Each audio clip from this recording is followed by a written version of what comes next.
بسم اللہ الرحمن الرحیم۔ السلام علیکم۔ آج میں آپ سے بات کروں گا دو چیزوں پہ، ایک تو ہمارے سب سے بڑے دشمن انڈیا پر، اور دوسرا ایف پی ایس سی پر، ایف پی ایس سی کی پالیسی پر۔ اچھا، انڈیا ہمارا دشمن ہے، یہ تو ہمیں بچپن میں پڑھایا گیا، لیکن انڈیا ہے کیا یہ نہیں پڑھایا گیا۔ جب تک آپ کو کسی بھی اپنے دشمن کے بارے میں پورا علم نہ ہو، آپ اس سے مقابلہ نہیں کر سکتے۔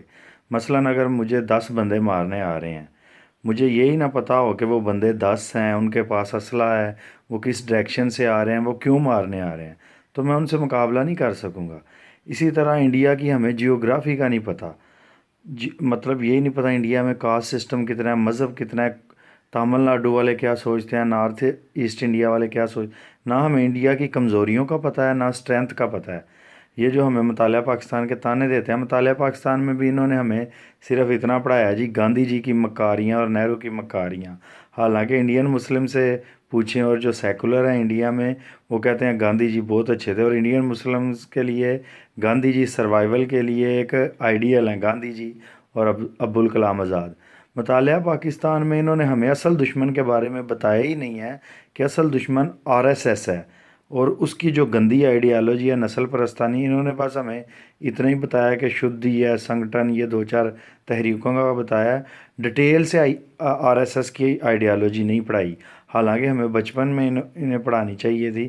صرف یہ کہہ دینا کہ انڈیا ہمارا دشمن ہے یہ کافی نہیں تھا، پورا ہمیں آر ایس ایس کے بارے میں پڑھاتے، انڈیا کی جیوگرافی کے بارے میں پڑھاتے، اور انڈیا کی کمزوریوں اور طاقتوں کے بارے میں پڑھاتے۔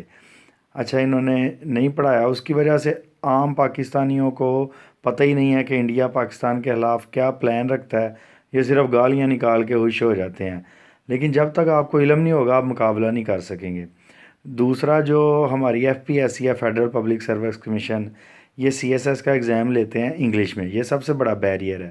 جسٹس جواد ایس خواجہ نے، سپریم کورٹ کے چیف جسٹس تھے، انہوں نے کہا تھا سی ایس ایس اردو میں کرو، انہوں نے نہیں کیا، کیونکہ یہ جو لیڈ کلاس اوپر بیٹھی ہوئی ہے، جو چھوٹی سی ایچیسن کالج والی، بیکن ہاؤس اسکول والی، جن کے بچوں کو انگلش پڑھنے میں کوئی مسئلہ نہیں ہے، وہ نہیں چاہتے کہ وہی بیوروکریسی بیٹھی ہوئی ہے، ان کے بچے ہی اوپر آتے ہیں، وہ نہیں چاہتے کہ عام پاکستانی کا بچہ اردو میں سی ایس ایس کر کے اوپر آ جائے۔ اس کے علاوہ ضیاء الحق نے کہا تھا جی 10 سالوں کے اندر اندر سارا سرکاری نظام اردو میں کر دیا جائے گا۔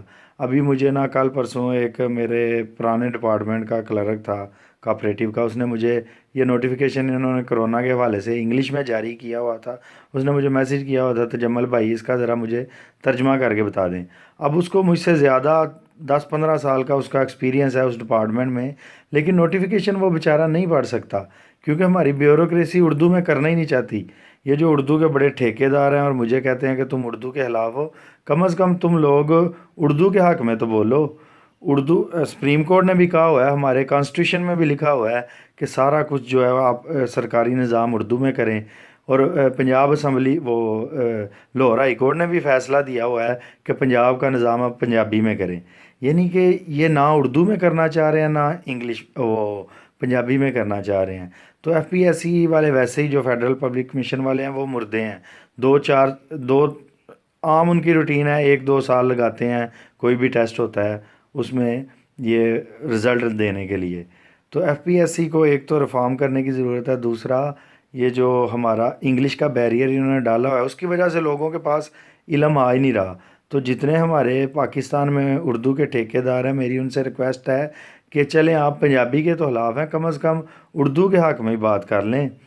جب تک اردو میں ہمیں سارا نہیں پڑھایا جائے، مجھے نہیں پتہ یہ سول سروس اکیڈمی میں باقاعدہ انڈیا کے بارے میں پڑھایا جاتا ہے یا نہیں، لیکن یہ جو انڈیا کے اینالسٹ ہیں، انڈیا کے بیوروکریٹس ہیں، ان کو پاکستان کے بارے میں ایک ایک چیز کا پتہ ہے۔ ہماری عام پبلک کو بھی انڈیا کے بارے میں اپنے اینیمی کا پتہ ہونا چاہیے، کیونکہ جب تک آپ کو اپنے دشمن کا پتہ نہ ہو، آپ اس سے مقابلہ نہیں کر سکتے۔ تو یہی دو باتیں کرنی تھی۔ السلام علیکم۔